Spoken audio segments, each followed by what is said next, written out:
O Senhor Jesus, ele diz o seguinte: aquele que vem após mim, a si mesmo se negue, tome a sua cruz e siga-me. Há um detalhe aqui, ó. Ele diz: tome a sua cruz. O que é a nossa cruz? Nada mais é do que a nossa realidade de vida. Nada mais é das nossas coisas que a gente vive no nosso dia a dia. São as coisas que passamos durante o dia. O que é? As situações que muitas vezes a gente tem dificuldade de abrir mão. Ou seja, aquele que quer seguir ao Senhor, ele tem que entender o seguinte: ele tem que entender que ele tem que estar preparado para ser o último. Ele tem que entender que ele tem que suportar muitas coisas. Ele tem que entender que a cruz dele é ele estar no último lugar, é ele fazer o melhor para os outros e não para si mesmo. É ele entender que muitas vezes você vai ter que sofrer para que o outro seja feliz, para que o outro esteja numa posição melhor. Por que isso? Aí você fala assim: mas isso é loucura, como é que eu vou seguir a Jesus, sendo que a condição que ele me dá é que eu tenho que estar na situação pior? Não é isso. Quando você decide viver para o Senhor, Deus já te dá o melhor. Porque muitas vezes as pessoas têm aquela ideia de que Deus vai te dar o melhor, Deus tem o melhor para você. Se você de fato segue a Cristo, se de fato você segue a sua cruz, a sua, não é de Jesus não. A de Jesus ele já pagou, ele já levou a dele. Você e eu temos que levar a nossa. Tá entendendo? O que é? As nossas realidades do dia a dia.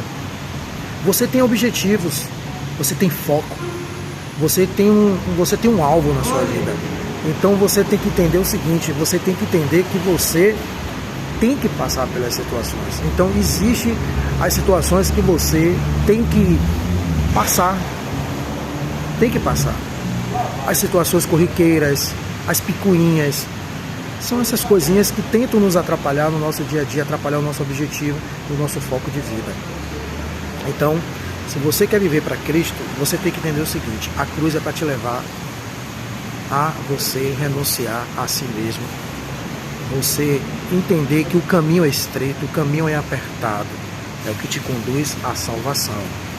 O alvo não é a salvação, o alvo é você ser parecido com Jesus, é você ser como Ele, para que o propósito eterno de Deus se cumpra na minha e na sua vida. Então, vai doer. Não são todos que entendem que a cruz é a maneira mais correta de você alcançar o que Deus tem para você. Se não for desse jeito, se você não entender isso, você vai viver uma vida enganadamente. Você vai viver uma vida de religiosidade. A cruz é para quem quer viver a realidade daquilo que Deus tem para nós. Então Jesus, ele é essa condição. Muitos querem a porta larga, onde quer inserir muitas coisas. A cruz não é para você inserir. A cruz é para você renunciar o que você tem. Então muitas vezes nós temos muitas coisas em nós. Soberba, mentira, falso testemunho. Muitas vezes a gente julga muito os outros. Muitas vezes a gente levanta muita calúnia. Então, de fato, a gente carrega isso em nós. Muita gente diz: eu não sou assim não. Tem sim, tem. Que a partir do momento que você julga, você já é isso. A partir do momento que você leva um falso testemunho, você já é isso. A partir do momento que você age de uma forma que pode estragar uma outra pessoa, você não estraga só ela, você estraga a si mesmo. Então tudo isso já existe em nós por causa do pecado que está enraizado em nós. É isso. Então, se você não entender a sua realidade de vida, se você não entender que a cruz é tudo isso e você precisa levar ela seguindo com Cristo, não vá não. Vá entendendo isso. Você precisa ter maturidade pessoal e maturidade espiritual. E é o Espírito Santo que nos capacita. É difícil? É muito difícil. mas Deus nos garante a cada dia a vencer. Só depende de nós. Que Deus nos abençoe.